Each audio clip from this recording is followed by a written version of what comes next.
दर्शकबिन नमस्कार। Mountain television एचडीको नियमित कार्यक्रम माउन्टेन संवादमा यहाँहरूलाई स्वागत छ। म राजाराम गौतम। नेपाली कांग्रेसको 14औं महाधिवेशनको मिति नजिकिएसँगै नेतृत्वका लागि दौडधुप गर्ने चरण सुरु भइसकेको छ भने क्रियाशील विवादले झनै ठूलो रूप लिँदै गइरहेको छ। क्रियाशील विवादको समाधान गर्न दबाब दिँदै नेताहरू पार्टी कार्यालय केन्द्रीय कार्यालयमा धरना दिन सुरु गरिसकेका छन्, आमरण अनसनमा बसेका छन् भने केही नेताहरूले यो कुरालाई समाधान नगरिकन अगाडि बढ्न नहुने अभिव्यक्तिहरू पनि दिइरहेका छन्।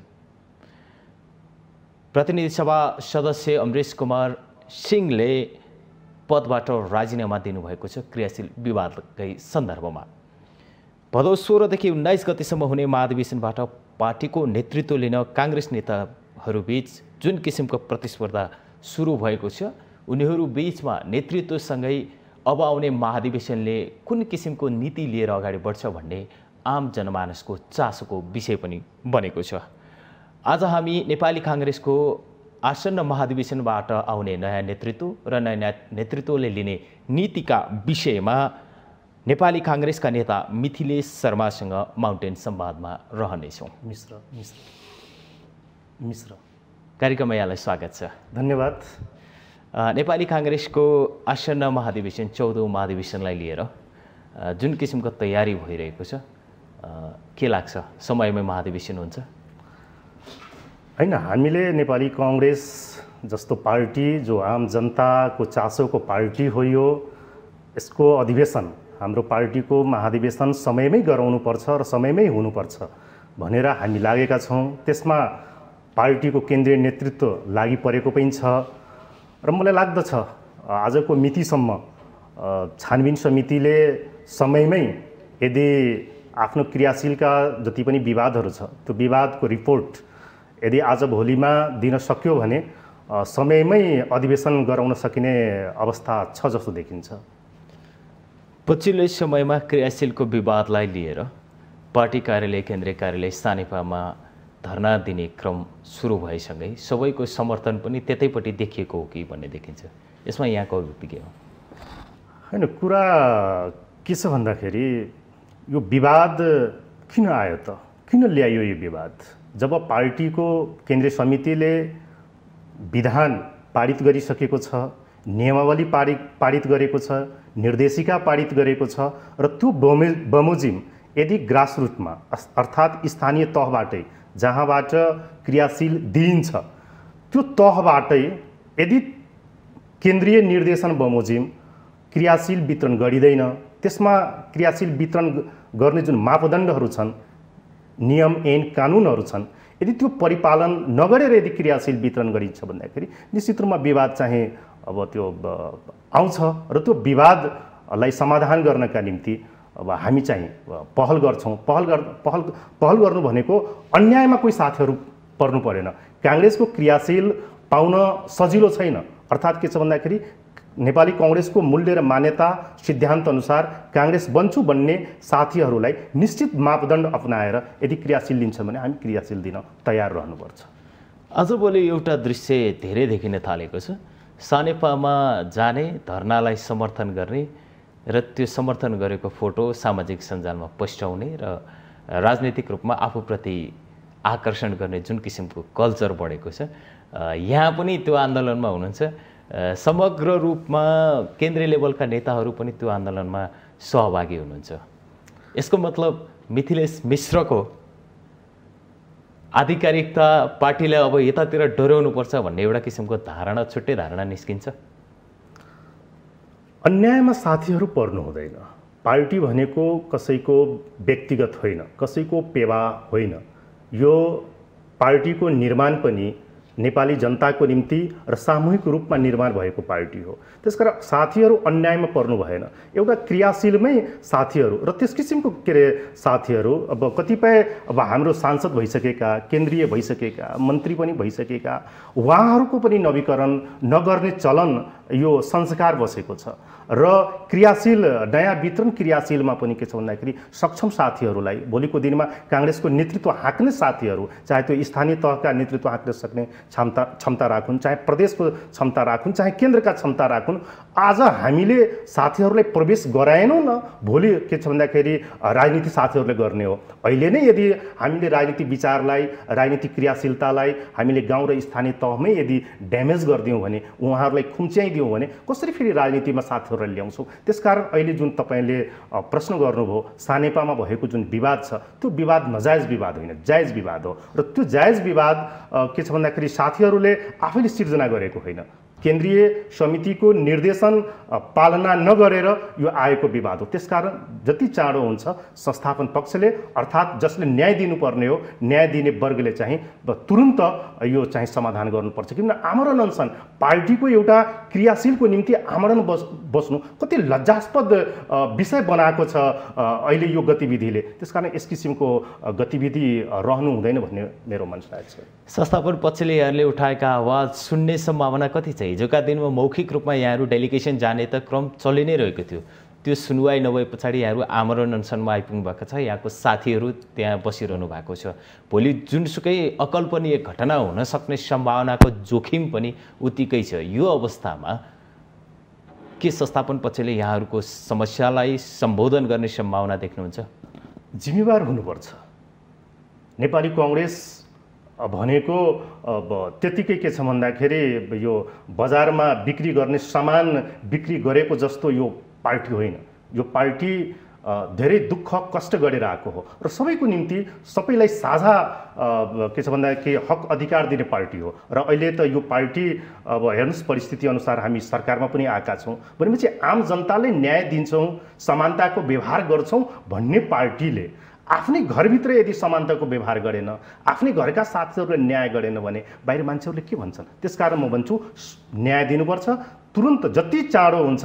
यो के छ भन्दाखेरि मिनेटमा सेकेन्डमा गएर अब किनभने साथीहरू अब के अरे आमरण अनसन बस्नुभएको छ, जीवलाई ज्यानलाई जोखिममा राख्नु। किनभने ठुल्ठुलो क्रान्तिको निम्ति त हामीले ज्यान जोखिम राख्यौँ, त्यो सार्थक रह्यो। तर पार्टीभित्रको यो किचङ्गलोमा चाहिँ को कारणले गर्दाखेरि पार्टीहरूको ज्यान जोखिममा पर्नु यो अलिकति दुर्भाग्यको कुरा हुन जान्छ। त्यसकारण संस्थापन पक्षले, न्याय दिने पक्षले चाहिँ तुरन्त सेकेन्डमा न्याय दिनुपर्छ भन्ने मेरो आफ्नो व्यक्तिगत विचार छ। हिजोको दिनमा तपाईँ आज जुन कुर्सीमा हुनुहुन्छ त्यही कुर्सीबाट नेपाली काङ्ग्रेसका सर्लाहीबाट प्रतिनिधि सभामा निर्वाचित सांसद अमरेश कुमार सिंहले यही क्रियाशीलको विवादलाई लिएर तपाईँ बसेकै कुर्सीबाट राजीनामाको घोषणा गर्नुभएको छ। यसले पार्टी र कार्यकर्तामा के सन्देश जान्छ? उहाँले दिएको राजीनामा अब सही हो या गलत हो त्यसको विश्लेषण अब समय सन्दर्भ अनुसार हुन्छ। तर के छ भन्दाखेरि साथीहरू अन्यायमा पर्दाखेरि, साथीहरू दुःखमा पर्दाखेरि नेताले चाहिँ त्यो आवाज उठाइदिनुपर्छ। अन्यायमा परेका साथीहरूलाई सही बाटोमा ल्याउने र अन्याय जुन गर्ने पक्ष छन् ती पक्षलाई पनि के छ भन्दाखेरि सही बाटोमा ल्याउने, उनलाई दोषी ठहर्याउने भन्दा पनि अब तपाईँ चाहिँ दोषी हो भन्ने कुराको अनुभूति दिलाउनको निम्ति मलाई लाग्छ उहाँले चाहिँ राजीनामा दिनुभएको हो।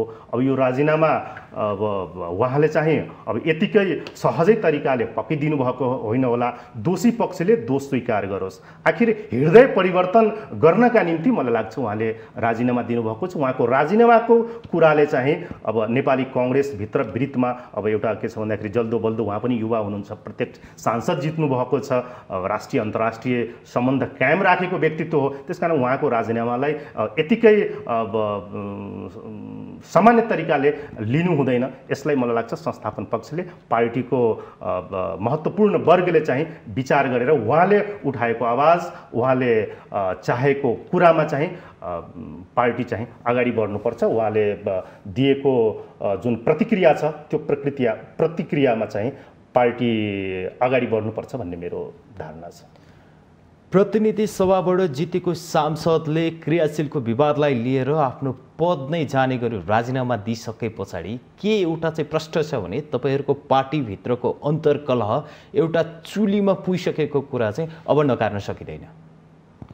अब एकैचोटि त्यसरी त नभनौँ, किनभने अब अन्तर्कलह अब सानो घरमा त अब झगडा हुन्छ, बुवा आमा छोराछोरी अब समाजमा छरछिमेक बिच झगडा हुन्छ भनेपछि यति ठुलो पार्टी 77वटा जिल्लाको भूगोल समेटिएको पार्टी यति मात्र होइन, देश विदेशमा पनि हाम्रो के छ भन्दाखेरि संरचना छन्। त्यसकारण यसमा अब विवाद सामान्य तरिकाले आउनु कुनै ठुलो कुरो होइन। तर के छ भन्दाखेरि न्यायिक पक्षले चाहिँ अन्याय गरिदिनु भएन, त्यो चाहिँ हाम्रो मान्यता हो। किनभने जहाँबाट मान्छेले संस्कार सिक्ने हो, जहाँबाट मान्छेले विचार सिक्ने हो, जहाँबाट मान्छेले के छ भन्दाखेरि राजनीतिको सेरोफेरोमा बसेर राजनीतिक विकास गर्ने हो, त्यो थलोबाट नै यदि यस किसिमको बदमासी हुन्छ भन्दाखेरि यो तपाईँकै भाषामा चाहिँ यो ठिक होइन, यसलाई चाहिँ सुधारिनुपर्छ, हामी आफैमा सुध्रिनुपर्छ भन्ने मेरो आफ्नो मान्यता छ।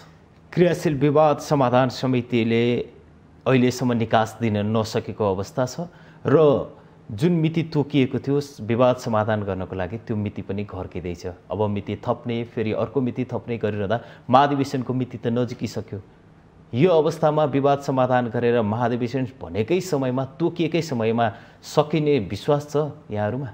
हो, यसैको निम्ति के छ भन्दाखेरि हामीले अहिले जो जिम्मेवार भन्नाले जसलाई जुन पक्षलाई 13औं महाधिवेशनबाट नेतृत्वमा पुर्याइएको थियो अर्थात् बहुमत दिएको थियो, जसलाई हामीले संस्थापन पक्ष भन्छौँ, उहाँको जिम्मेवारी हुन्छ कि अधिवेशन हामीले समयमा कसरी सम्पन्न गर्ने भन्दाखेरि हाम्रा नेताहरू विशेष गरेर रामचन्द्र पौडेल, प्रकाशमान सिंह, डाक्टर शशाङ्क कोइराला, शेखर कोइराला लगायत तमाम युवा नेताहरू पनि के छ भन्दाखेरि हामीहरू पनि के छ भन्दाखेरि समयमै महाधिवेशन गरिनुपर्छ भन्दाखेरि हामीले दबाब दिइराखेका थियौँ आदरणीय पार्टी सभापतिजीहरूलाई भेटेर।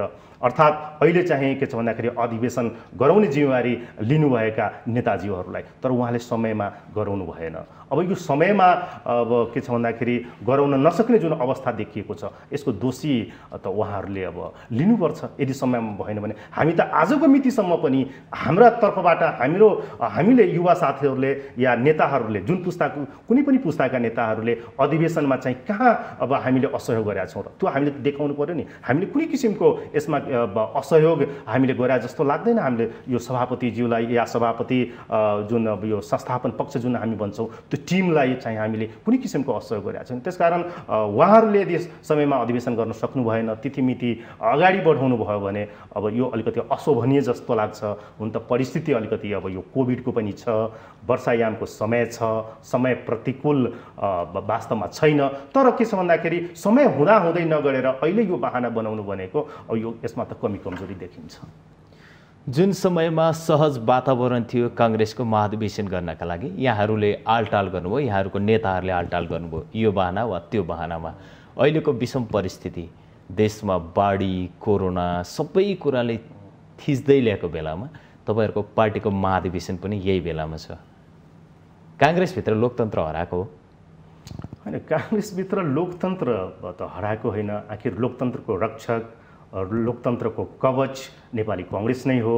घुमिफिरी आखिर नेपाली जनताले जुन इच्छा गरेका थिए कि यो कम्युनिस्ट सरकार जो 2/3 कम्युनिस्टको सरकार थियो, यो सरकारको कारणले गर्दाखेरि नेपाली जनता दुःखमा परिसकेका छन्। नेपाली माटो पनि के छ भन्दाखेरि अब यो कम्युनिस्टको कारणले गर्दाखेरि उर्वर भूमि पनि के छ भन्दाखेरि यो सुक्खा हुने परिस्थिति आइसकेको अवस्था, तमाम भ्रष्टाचारका कुराहरू यो कम्युनिस्ट सरकारमा थियो।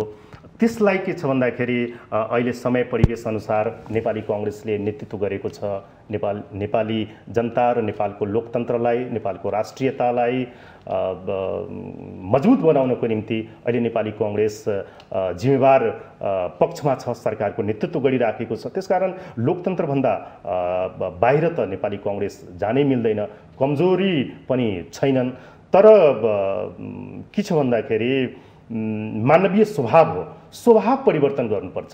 स्वभावभित्र यदि लोकतन्त्र फस्टाएन भने, विचारभित्र लोकतन्त्रको अङ्कुरण आएन भने, फुल फुलेन भने त्यसको अवश्य असर गर्छ। व्यक्तिगत प्रवृत्तिलाई चाहिँ हामीले अलिकति अङ्कुश लगाउन सक्यौँ भने, अर्थात् स्वतन्त्रताको भावनाहरू, समानताको भावनाहरू, हेर्ने दृष्टिकोणमा अलिकति फराकिलो चित, फराकिलो मन आयो भने यस किसिमका समस्याहरू आफै बिस्तारै हट्दै जान्छ जस्तो लाग्छ मलाई। आम काङ्ग्रेसजनमा, शुभचिन्तक र आम जनतामा एउटा प्रतीक्षाको विषय के छ भने नेपाली काङ्ग्रेसको अब आउने नेतृत्व कस्तो हुन्छ र नयाँ नेतृत्वले लिने नीति र कार्यदिशा कुन किसिमको हुन्छ, यसले देशको अब मोडालिटी कतातिर पठाउँछ, काङ्ग्रेसको मोडालिटी कता जान्छ भन्ने बडा चासोको विषय हुन्छ। तपाईँ त्यहीँभित्र पार्टीभित्र सक्रिय निरन्तर लाग्नुहुने र बुलन्द आवाज उठाउनु हुने नेताभित्र पर्नुहुन्छ। यहाँहरूको आवाज चाहिँ कस्तो छ? हाम्रो आवाज भनेको युवाको आवाज हो, एउटा पुस्ताको आवाज हो। हाम्रो पुस्ताको आवाजले आउने पुस्तालाई पनि प्रतिनिधित्व गर्नुपर्छ र अहिलेको जुन पुस्ता जसले अहिले काङ्ग्रेस ड्राइभ गरिराखेको छ या सरकार ड्राइभ गरिराखेको छ त्यो पुस्तालाई पनि हामीले चाहिँ सन्देश दिन खोजेको। पहिलो त युवा पुस्ता अब धेरै सक्षम भइसक्यो। पहिलाको जस्तो नेपाली समाज या नेपाली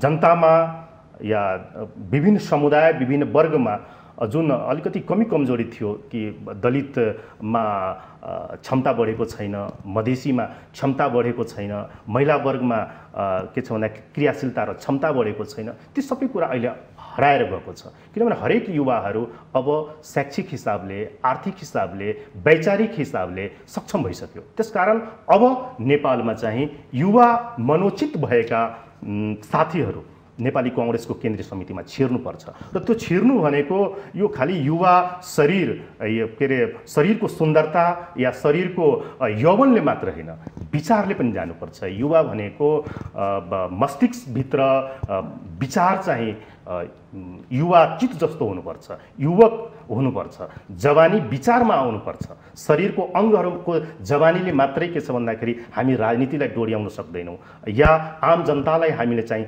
अगाडि आम जनताले खोजेको जुन इच्छा र चाहना छ त्यो पुरा गर्न सक्दैनौँ। त्यसको लागि हाम्रो विचारमा जवानी आउनुपर्छ, हाम्रो विचारमा उन्माद आउनुपर्छ। हो, नेपाली युवाहरूमा त्यो वैचारिक उन्माद, त्यो वैचारिक क्षमता अब आइसकेको छ। त्यसकारण हामी चाहिँ हाम्रो पुस्तासँग लडाइँ, यो के छ शारीरिक कुस्ती खेलेर होइन या बाहिर के छ भन्दाखेरि अनावश्यक असंस्कृत कुराहरू गरेर, असभ्यताको व्यवहार गरेर होइन कि अब हामी सक्षम भइसक्यौँ। तपाईँहरूको पनि एक किसिमको उमेर अब ढल्किसक्यो। अब तपाईँहरूको घरमा जसरी छोराछोरीलाई हामीले चाहिँ हस्तान्तरण गर्छौँ दिन प्रतिदिन कि अब तिमीहरूले गर, हो त्यही हिसाबले अब तिमीहरू सक्षम भइसक्यो, युवाहरू तिमी गर, अब हामीलाई विश्राम देऊ, हामीले जे सक्यौँ गर्यौँ, अब तिमीहरूको पोल्टामा छ, बरु हामी गार्जियन रूपमा बस्न तयार छौँ, तिमीहरूलाई सल्लाह दिन तयार छौँ भनेर यदि उहाँहरूले पनि अलिकति खुकुलो मन बनाइदिनु भयो भने उहाँहरूलाई पनि सहज हुन्छ, हामीलाई पनि सहज हुन्छ। यस किसिमले चाहिँ के छ भन्दाखेरि युवाको नेतृत्व अब पार्टीको केन्द्रीय समितिमा हामी प्रवेश गर्न खोजेका हौँ। काङ्ग्रेसमा विश्राम भन्ने पनि हुन्छ, देखिँदैन यो त? अब हामीले देखाउनुपर्छ। अब हिजो विश्राम थिएन भन्दा अब आज हुँदैन भन्ने कुरा थिएन। हिजो कसले सोचेको थियो र यो 2/3 सरकार अब यसरी जान्छ, यसरी ढल्छ र के छ भन्दाखेरि यो 62-63 भएको नेपाली काङ्ग्रेसको यो संसद सङ्ख्या भएको पार्टी चाहिँ यो सरकारमा आउँछ भनेर कसले सोचेको थियो? कसैले सोचेको थिएन। त्यसकारण परिवेश र समय के छ भन्दाखेरि कसैको हातमा हुँदैन, सोचेर आफूले इच्छा गरेर मात्रै हुँदैन। अब यो विश्राम भन्ने कुरा कस्तो छ भन्दाखेरि ठिक छ, अब अहिलेको जुन पुस्ताले अहिले काङ्ग्रेस चलाइराखेका छन् त्यो पुस्तालाई पनि हामीले चाहिँ अब अनावश्यक गाली गर्नु हुँदैन। किनभने त्यो पुस्ताले पनि आखिर केही गर्यो र त केही नेपालमा भएको छ। उहाँहरूको लडाइँ, उहाँहरूको पनि के छ भन्दाखेरि अब जेल नेल भोगेको हाम्रै निम्ति आखिर लड्नु भएको थियो, नेपाली जनताकै निम्ति लड्नु भएको थियो। त्यसकारण विश्राम के छ भन्दाखेरि अब हामीले हृदय परिवर्तन गराएर उहाँहरूलाई विश्राम गराउनुपर्छ। यहाँले भनिरहँदा पात्रसँगै प्रवृत्तिको पनि परिवर्तनको खाँचो देखिन्छ। सम्भव छ अब आउने नयाँ नेतृत्वबाट?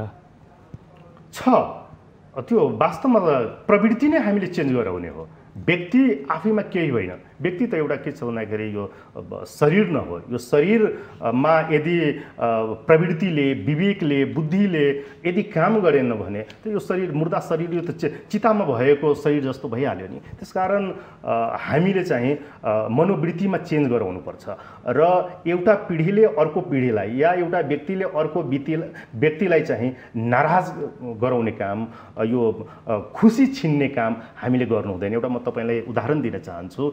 विवेकानन्द भारतीय स्वामी थिए, उनी ठुलो राजनीतिज्ञ पनि थिए।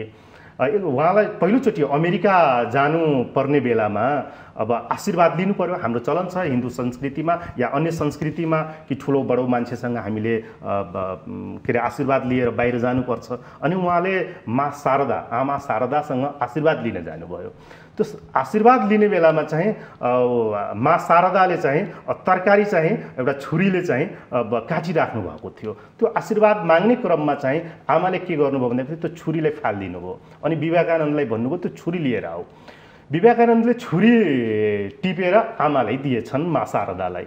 अनि माँ शारदाले के भनेछ, ल छोरा, तिमीलाई चाहिँ यो विश्वको कुनै पनि शक्तिले तिमीलाई चाहिँ नराम्रो हेर्दैन र तिमीबाट पनि के छ भन्दाखेरि कहीँ कुनै वर्गलाई अपमान हुँदैन। तिमी एकदम तेजस्वी बन्छौ, तिमी एकदम खुसी हुन्छौ, तिमी सबैले राम्रोसित बनाएर राख्छौ। त्यसको एउटै मूल कारण के थियो भन्दाखेरि विवेकानन्दले जुन छुरी आमालाई दियो त्यो धारिलो साइड जहाँबाट हामीले तरकारी काट्ने गर्छौँ या फलफुल काट्ने गर्छौँ त्यो धारिलो साइडबाट आफ्नो हातमा चाहिँ त्यो च्याप्नु भयो र बिट जुन थियो त्यो बिट आमातिर फर्काउनु भयो। यसले के देख्यो भन्दाखेरि बरु के छ भन्दाखेरि धारिलो रगत, बरु म घाउ म लिन तयार छु, चोट म लिन तयार छु, रगत म बगाउन तयार छु, तर मेरो आमालाई मेरो दुःख चोट नपुगोस्। हो, यो चोट पुर्याउने जुन काम हो, यही चोट पुर्याउने कामले हरेक चिज चाहिँ के छ भन्दाखेरि बिग्रिराखेको हुन्छ। हामी चाहन्छौँ हामी युवा पुस्ताले बरु सङ्कटमा हामी पर्न तयार छौँ, हामी धारिलो चिज बोक्न तयार छौँ,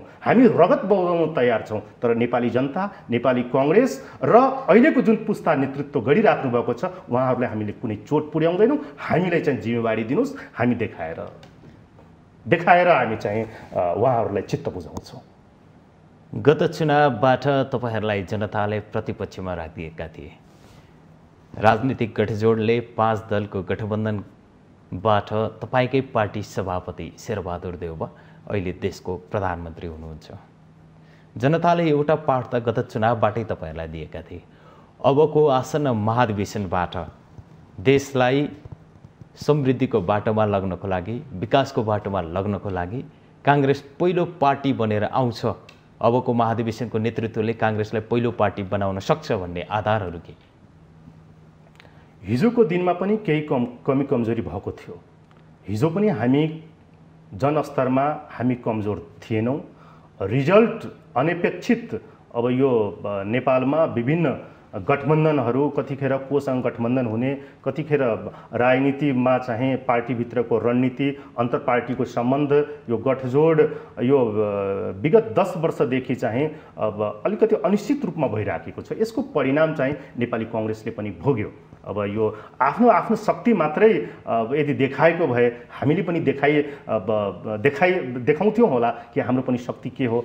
अधिकांश हाम्रा सांसदहरू 100 भोट, 200, 250, 1000, 500 मा चाहिँ अधिकांश सांसदहरू हाम्रा पराजित भएका छन् हिजोको दिनमा। यदि गठजोड नभइदिएको भए मलाई लाग्छ अब बहुमत अब हुन्थ्यो हुँदैन थियो त्यो मलाई थाहा छैन, तर अटमोस्ट लार्जेस्ट पार्टी चाहिँ हामी अवश्य रहन्थ्यौँ। भनेपछि त्यो अवस्थामा त्यस्तो के छ भन्दाखेरि खराब अवस्थामा त हामी चाहिँ अब त्यति शक्ति मान्थ्यौँ भनेपछि अब समय फेरिएको छ। नेपाली जनताले नेपाली काङ्ग्रेस कहाँ छ भनेर खोज्न लागेको अवस्थामा अब नेपाली काङ्ग्रेस जनताको माझमा छ, जनताको दुःख दर्दमा छ, किसानसँग छ, युवासँग छ, बेरोजगार व्यक्तिहरूसँग छ भन्ने सन्देश अब हामी दिनुपर्छ। नेपाली काङ्ग्रेस अब यो जुन 1.5-2 वर्षको जुन कार्यकाल हामीले अपनाएका छौँ यसमा तपाईले भनेको जस्तो सबै वर्गमा अब हामीले चाहिँ एक किसिमले नेपाली काङ्ग्रेसको सरकार बनिसकेपछि ल सरकार चाहिँ सबै ठाउँमा छ, सबै वर्गमा छ। अब गरिब तबकाका व्यक्तिहरूमा पनि सरकारले आफ्नो सन्देश पठाउनु पर्यो। मान्छे आज नेपाली जनता के छ भन्दाखेरि गरिबीको चपेटामा परेको छ, नेपाली युवाहरू बेरोजगारीको चपेटामा परेको छ, कोभिडको कारणले गर्दाखेरि राम्रोसित स्वास्थ्य उपचार हुन सकिराखेको छैन। अब यो दोस्रो लहर अझै चलिराखेकै जस्तो छ, अब तेस्रो लहर आउनै बाँकी छ भनेपछि हामीले नेपाली जनतालाई आफ्नो भूभागमा बसेका जति पनि वर्गहरू छन्, जनवर्गीय व्यक्तित्वहरू छन्, ती सबैलाई के छ भन्दाखेरि स्वास्थ्य उपचार पहिलो प्राथमिकता लाग्दछ मलाई अहिलेको समयमा। त्यसकारण अहिलेदेखि नै हामीले स्वास्थ्य उपचार कसरी सहज बनाउने, विगतको जस्तो अब अक्सिजन पाइएन, विगतको जस्तो हस्पिटलमा बेड पाइएन, उपचार खर्च पाइएन, अरे बाबा नेपाली हामीले जनताको निम्ति न सरकार बनाउने हो, राज्य र जनताको बीचको मेरुदण्ड हो सरकार, त्यसको बीचको के छ भन्दाखेरि मेसेन्जर हो सरकार। त्यसकारण राज्यमा यदि जनता खुसी भएन भने यो सरकार बनाउनुको के अर्थ रहन्छ? त्यसकारण अब एउटा प्रणालीमा, एउटा सिस्टममा यो देशलाई लानुपर्छ। त्यो भयो भने हरेक वर्ग, कर्मचारी वर्ग पनि खुसी हुन्छ, सेना र प्रशासनमा भएका वर्ग पनि खुसी हुन्छन्, नेपाली जनता पनि सहज रूपमा अब नेपालमा आवत जावत हुने, सहज रूपमा स्वास्थ्य उपचार हुने, सहज रूपमा आर्थिक क्रियाकलापमा भाग लिने अवस्थाहरू आयो भने त नेपाली कांग्रेस त मजबुत भइहाल्छ नि। भोलिका दिनमा हामी अब पूर्ण बहुमतको सरकार, हामी त 2/3 जुन हिजो कम्युनिस्ट सरकारले देखाएको थियो 2/3 हामी के छ भन्दाखेरि ल्याएर नेपाली जनताको सेवा गर्नका निम्ति हामी तत्पर छौँ। 2/3 सरकार ल्याउने परिकल्पना गरिरहँदा हिजोको दिनलाई हेर्ने हो भने स्थानीय चुनावमा माओवादीसँगको गठबन्धन, प्रादेशिक र सङ्घको चुनावमा त्यही माओवादीले फेरि तपाईँहरूलाई छोडेर एमालेसँगको गठबन्धन र अहिलेसम्मको आजको समयमा आइपुग्दा उनै माओवादी नेता प्रचण्डको सहयोग र एमाले नेता माधवकुमार नेपालको सहयोगमा प्रधानमन्त्री। हिजोको दिनमा बिपी जयन्ती मनाइरहँदाखेरि, आजको दिनमा तपाईँले यो कार्यक्रममा बोलिरहँदाखेरि बिपीको कुन चाहिँ आदर्श सिद्धान्तले कम्युनिस्टहरूसँगको सहकार्यमा काङ्ग्रेसलाई अगाडि बढाउनुपर्छ भन्छ र? बिपी वास्तवमा उहाँको विचार र उहाँको जुन क्रियाशीलता थियो त्यो चाहिँ सबै वर्गलाई चाहिँ मिलाएर नै लिएर जानुपर्छ भन्ने उहाँको त्यो सोच थियो र त्यही सोचले लोकतन्त्र नेपालमा अहिलेसम्म फस्टाएको छ। तर कम्युनिस्ट भन्ने जुन एक खाले वर्ग हो त्यो वर्गसँग थोर बहुत बिपी चाहिँ अलिकति सशङ्कित चाहिँ रहिरहनुहुन्थ्यो कि कम्युनिस्टसँग चाहिँ तालमेल गरेर अगाडि बढ्नु हुँदैन, किनभने उनीहरूको कुनै निश्चित सिद्धान्त छैन। कतिखेर कता उसले कोल्टो फेर्ने हो, कतिखेर के गर्ने हो भन्ने कुराको चाहिँ उनमा उपज थियो र त्यो शिक्षा चाहिँ उहाँले दिने गर्नुभएको छ। तर के छ भन्दा परिवेश अनुसार अब राजनीतिलाई अगाडि बढाउनुपर्छ। हिजोको दिन र आजको दिन धेरै परिवर्तन भइसकेको छ। नेपाली जनतामा र नेपाली युवा वर्गमा हरेक पुस्तामा अब राजनीतिप्रतिको दृष्टिकोणमा पनि परिवर्तन आएको छ। सहकार्य र सहमतिमा राजनीति अगाडि बढाउनुपर्छ, निकास दिनुपर्छ। त्यसकारण बिपी कोइरालाको अब कम्युनिस्टसँगको थोरै फरक मतलाई पनि पछिल्लो अवस्थामा आएर गणेशमान सिंह, किशुनजी जस्ता व्यक्तिहरूले परिवर्तन गरेर सहमति र सहकार्य गरेर नेपालमा जानुपर्छ भन्ने मनसाले नै 2046 सालमा आखिर वाम मोर्चा बनाएरै हामीले प्रजातन्त्र ल्याएका थियौँ। 62-63 आन्दोलनमा पनि कम्युनिस्टका साथीहरू, कम्युनिस्टका युवाहरू र कम्युनिस्टका हरेक पुस्ताहरू, चाहे ती वृद्ध पुस्ता हुन्, चाहे त्यो युवा पुस्ता हुन्, विद्यार्थी पुस्ता हुन्, मिलेर नै हामी चाहिँ लोकतन्त्र गणतन्त्र ल्याएका छौँ। त्यसकारण उहाँहरूको पनि के छ भन्दाखेरि शक्तिलाई हामीले अवमूल्यन गर्नु हुँदैन, तर हामी सचेत हुनुपर्छ। विशेष गरेर नेपाली कांग्रेस र नेपाली कांग्रेसका नेताहरू चाहिँ सचेत हुनुपर्छ। आफ्नै बलबुतामा यदि आफ्नै विवेक र बुद्धि हामीले सपारेर गयौँ, जनतालाई खुसी गर्न सक्यौँ भने कम्युनिस्ट भनेको चिज त नेपालमा रहँदैन। नेपालमा हेर्नुहोस् त हामी कति धार्मिक प्रवृत्तिका मान्छे छौँ। नेपालको प्रकृति हेर्नुहोस्, हावापानी कति के छ भन्दाखेरि रमणीय लोकतन्त्रको हावापानी छ, लोकतन्त्रको माटो छ, लोकतन्त्रको के छ भन्दाखेरि समाज छ हाम्रो। यसमा त कम्युनिस्ट कहीँ अटाउने ठाउँ नै छैन। यो हाम्रै कारणले, नेपाली काङ्ग्रेसकै कारणले, विगतमा नेपाली काङ्ग्रेसको सरकारको कमी कमजोरीकै कारणले, यो मैले पनि स्वीकार गर्नुपर्छ, नेताहरूले पनि स्वीकार गर्नुपर्छ, त्यसको कारणले यहाँ कम्युनिस्ट फस्टाएको छ।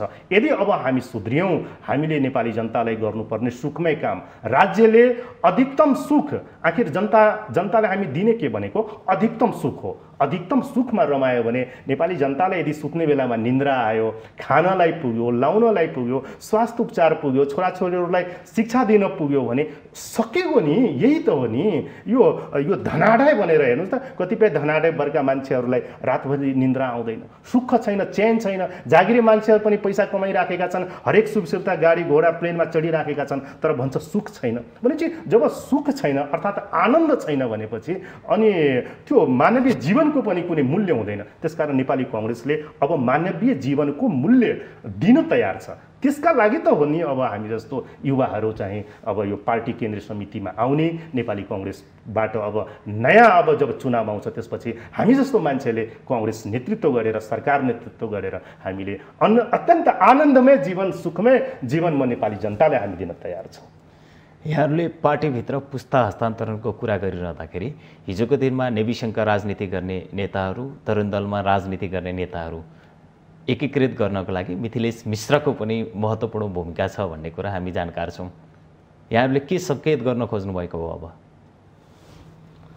हो, हामी र हाम्रो भूमिका हाम्रो पुस्ताले चाहिँ गर्न तयार छ। अहिलेको पुस्ता पनि सक्षम हुन्। आखिर अहिले जुन निकास आएको छ, यो निकास त अहिलेकै पुस्ताले, अहिलेकै अब सांसद जो वर्ग छन् तिनी वर्गले, अहिलेकै पार्टीमा नेतृत्व लिएकै व्यक्तिहरूले यो निकास दिएको हो। त्यसकारण हाम्रो पुस्ता, अहिलेको पुस्ता पनि यति उमेरसम्म पनि सक्षम छ भन्ने कुराको विश्वास हामीमा जागृत भएको छ। अब यो विश्वासलाई के छ भन्दाखेरि कसैको भरमा अब सरकार चल्नु पर्दैन, कसैको भरमा अब पार्टी हिँड्नु हुँदैन। 80 वर्षको हाराहारीमा हाम्रा पुगेका नेताज्यूहरू चाहिँ अब सल्लाहकारको भरमा मात्रै या के छ भन्दाखेरि आसेपासेको भरमा मात्रै पार्टी चलाउने मस्तिष्क राख्नु हुँदैन, सरकार चलाउने मस्तिष्क राख्नु हुँदैन। त्यसकारण हामीले चाहिँ सहकार्य र सहमति गरेर नै अब तपाईहरू विश्राम लिदिनुस् भन्न खोजेको हो। यसमा लडाई र झगडा होइन। यदि के छ भन्दाखेरि अहिलेका पुस्ताहरूले पनि होइन, अब आउने युवा पुस्तासँग पनि अब मिलेरै जान तयार छौँ भन्दाखेरि अब यसमा हामीले अब जबरजस्ती रोकिनुपर्ने अवस्था हुँदैन। किनभने विधानले अब जीवित हुन्जेलसम्म, ब्रेन चलुन्जेलसम्म राजनीति गर्ने अधिकार छ। त्यो राजनीति अधिकार हामीले वञ्चित गर्न सक्दैनौँ जस्तो मलाई लाग्छ। महाधिवेशन जति नजिकिँदैछ, एजेन्डा कम, व्यक्तित्व बढी झल्किने गरी नेतृत्वभित्रको समन्वयात्मक भूमिका देख्न सकिन्छ। आसन्न महाधिवेशनलाई यहाँहरूको क्रियाशीलतालाई हेर्ने हो भने अधिकांश महाधिवेशन प्रतिनिधि युवा प्रतिनिधित्व हुन्छ भन्ने एउटा विश्वास राख्न सकिने अवस्था छ। यो समयमा अब आउने युवा नेतृत्वले सहज रूपमा नेताहरूले भने जसरी आफ्नै कोटको खल्तीमा भोट छ भने जसरी जुन किसिमको लबिङ र बार्गेनिङ चलिरहेको छ पार्टीभित्र एकअर्कामा, यसलाई सहज रूपमा त्यो पुस्ताले स्वीकार छ? त्यसरी नहुनुपर्ने हो। यसमा हामीले चाहिँ के विचार पुर्याउनु पर्छ भन्दाखेरि कुनै व्यक्तिले मात्रै अब म सक्षम छु, मैले मात्रै मेरै सेरोफेरोमा नेपाली काङ्ग्रेसको महाधिवेशन प्रतिनिधिहरू घुम्नेछन्, डुल्नेछन्, मैले जहाँ जे जसरी भन्छु त्यसरी नै हुनेछ भन्ने कुरा अब विगतको जस्तो छैन। अब हिजोको यो ठेक्कापट्टावाला सिस्टम, हिजोको जस्तो के छ भन्दाखेरि समूहगत रूपमा चाहिँ कोठामा थुनेर नेताहरूले प्रभावित गरेर, पैसाबाट प्रभावित गराएर अब त्यस किसिमको पुस्ता अब आउनेवाला छैनन् महाधिवेशन प्रतिनिधिमा। 60% भन्दा बढी यो युवा जमात अब महाधिवेशन प्रतिनिधि भएर छिर्दैछन् यसमा। त्यो जमात भनेको सुसंस्कृत, शिक्षित, पढे लेखेका, ज्ञान भएका युवाहरू अब आउँदैछन्, अनुभवी व्यक्तिहरू आउँदैछन्। उहाँहरूले अब त्यस किसिमको पुरानो संस्कृतिहरू अपनाउनुहुन्छ होला जस्तो मलाई लाग्दैन। विवेक पुर्याउनुहुन्छ।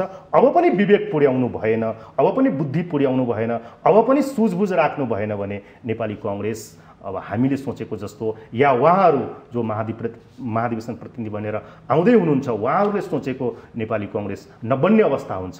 यदि त्यसै बनेन भने यो मुलुकको के हालत होला, हामी युवाको के हालत के होला। त्यसकारण समयमै अब समय आइसकेको छ, समयमै हामी सचेत भएर हामी विचार पुर्याएर आखिर विचार को क्रान्ति विचारबाटै हामी पार्टी चलाउने हो, देश चलाउने हो। विचारमै प्रदूषित भयो, विचारै भ्रष्टाचारी भयो, विचारै के छ भन्दाखेरि असमानता भयो, विचारमै अन्याय भयो भने त यो शरीरले त्यस्तै काम गर्छ।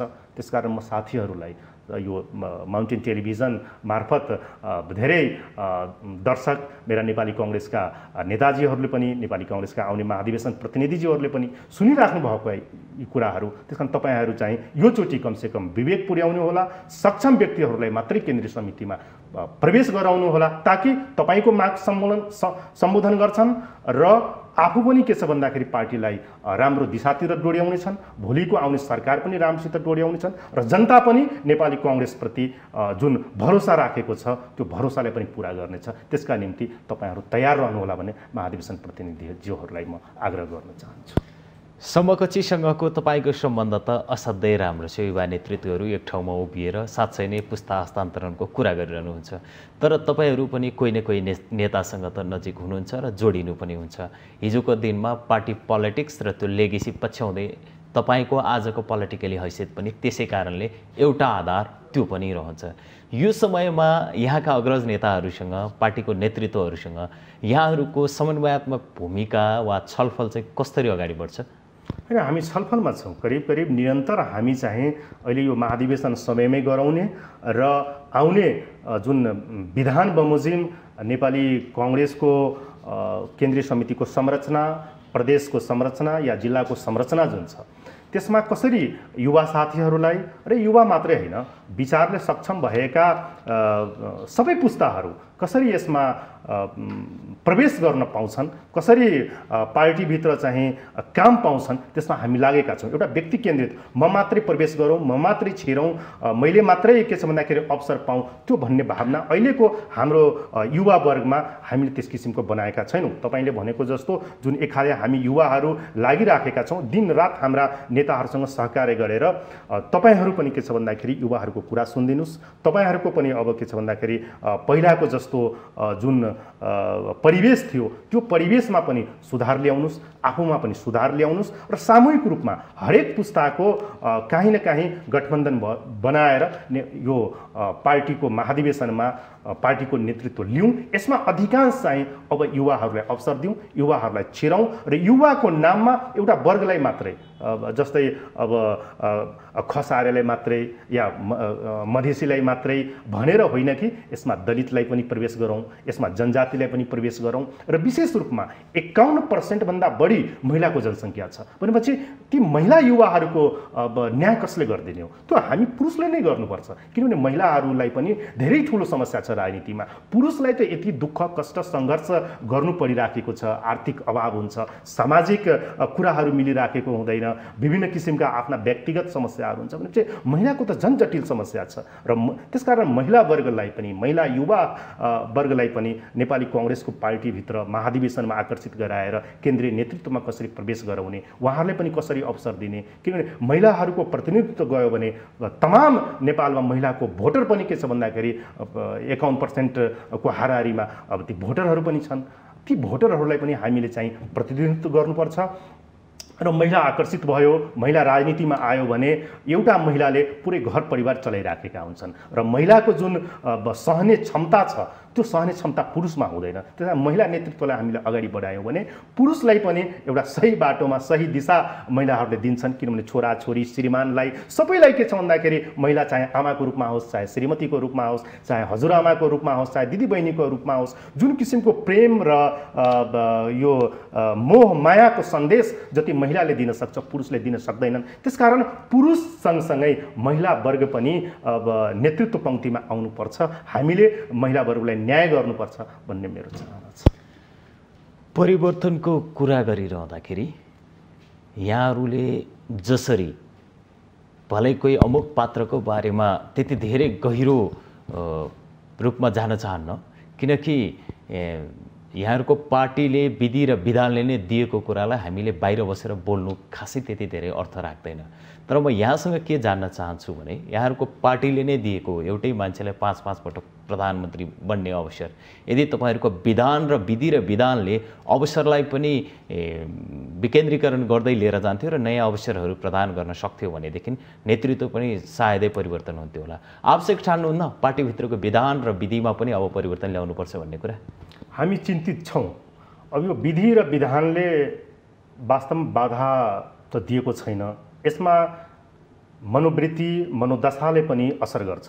एउटै व्यक्ति 46 सालदेखि 48 सालदेखि लिएर आजसम्म 78सम्म 30-32 वर्षदेखि एउटै व्यक्तिको सेरोफेरोमा नेपाली कांग्रेस, एउटै व्यक्ति भन्नाले त्यस किसिमकै पुस्ताको वर्गले चाहिँ नेपाली कांग्रेस र नेपाली कांग्रेसको बाट प्रतिनिधित्व गर्दाखेरि सरकारमा जाने क्रम जारी छ। यसले वास्तवमा चिन्तित बनाएको छ। कसरी नयाँ पुस्ताहरू, नयाँ युवाहरू या के छ भन्दाखेरि उमेर छिपिँदै गरेका व्यक्तिहरूले त्यो अवसर पाउँछ? किनभने यदि हाम्रो क्रियाशीलतालाई, हाम्रो दिमागलाई, हाम्रो ब्रेनलाई हामीले प्रयोग गर्न सकेनौँ भने यो राजनीतिको कुनै अर्थै रहँदैनन्। त्यसकारण विधानमा अब उमेरको पाबन्दी हामीले त लगाएका छैनौँ। अब त्यो चाहिँ अलिकति अन्याय नै हुन्छ। यसमा के छ भन्दाखेरि अब आफैले नेतृत्व वर्ग चाहिँ आफैले चाहिँ यस किसिममा विचार पुर्याउनु पर्ने हुन्छ र मलाई लाग्दछ अब आउने दिनमा, आगामी दिनमा यी कुराहरू हटेर जानेछ, नेतृत्व वर्ग सुधार आउनेछ। अहिले जुन अब तपाईँले चाहिँ अब नेपाली सरकारमा, नेपालको यो अहिले वर्तमान सरकारमा प्रधानमन्त्री बन्नुभएको जुन हाम्रा पार्टी सभापति शेरबहादुर देउवाजी हुनुहुन्छ, 5औं पटक प्रधानमन्त्री बन्नुभएको। अब यो चाहिँ उहाँको इच्छा र चाहनाले मात्रै भएको होइन, त्यो परिवेशले पनि कहिलेकाहीँ त्यो मिलाउने गर्छ। अब कसले सोचेको थियो र 2/3 सरकार यसरी ढल्ने गर्छ, ढल्दछ होला, अनि चाहिँ कांग्रेसले यसरी अवसर पाउँछ भनेर। तर के छ भन्दाखेरि विपक्षी जहिले पनि के छ भन्दाखेरि वेटिङ गभर्नमेन्ट हो यो। जहिले पनि सत्तापक्ष आफ्नो गल्तीको कारणले गर्दाखेरि ढल्न सक्छ र यो कम्युनिस्टको सरकार आखिर यसको जग बलियो थिएन। जग बलियो नभएको कारणले गर्दाखेरि त यो तासको जुन महल बनेको हुन्छ, ताजको जुन घर हुन्छ, यो ताजको घर जस्तो ढल्न गयो। अब तर हामी चाहिँ अल्पमतमै भए पनि नेतृत्व दिनुपर्छ। जनतालाई चाहिँ के छ भन्दाखेरि जनताको पीर मार्खा दुःख कष्टबाट बाहिर जानु हुँदैन। त्यसकारण यो सेरोफेरोको परिवेशले चाहिँ अब शेरबहादुर दाइलाई एकचोटि फेरि प्रधानमन्त्री बन्ने अवसर भयो। तर अब सचिनुपर्छ। हिजोको दिनमा जुन नेतृत्व गर्दाखेरि कमी कमजोरीहरू थियो नेपाली कांग्रेसभित्र या हाम्रो नेताजीहरूमा, उहाँमा चाहिँ अब एकचोटि फेरि देखाउने मौका भएको छ। शेरबहादुर दाइप्रति पनि जुन विगतको जुन वितृष्णाहरू थियो, त्यो वितृष्णा हटाउने बाटो पनि अहिले उहाँलाई खुलेको छ। 1-1.5 वर्षभित्र यदि हामी सबैजना मिलेर, उहाँ एउटा अब व्यक्ति हो, एउटा व्यक्तिले मात्रै, एउटा प्रधानमन्त्रीले मात्रै सब थोक म राम्रो गर्न सक्छु भनेर होइन, हामी सबै नेपाली कांग्रेसभित्रका सबै नेताजीहरू मिलेर र अहिले गठबन्धनका व्यक्तिहरू, यो गठबन्धनको सरकार हो, त्यसकारण गठबन्धनको नेताजीहरूलाई पनि यसमा सहयोग गरेर यदि हामीले यो सरकारलाई सफल बनायौँ भने निश्चित रूपमा नेपाली कांग्रेसको ठुलो योगदान रहनेछ र आउने दिनमा हामी आउने निर्वाचनमा राम्रो नतिजा दिन्छौँ भन्ने पक्षमा छौँ। अवसरको समान र न्यायोचित वितरण गर्नुपर्छ र हुनुपर्छ भनिरहँदा तपाईहरुका आवाजले के महसुस गराउँदैछ भने पार्टीभित्र आन्तरिक रूपमा तपाईहरु एउटा पार्टीको नेतृत्व परिवर्तनको लागि एउटा किसिमको विद्रोह जस्तै किसिमको एउटा वातावरण सिर्जना गर्दै हुनुहुन्छ भन्ने किसिमको आभास हुन्छ। यदि यसलाई यही किसिमले बुझ्नुपर्ने हो?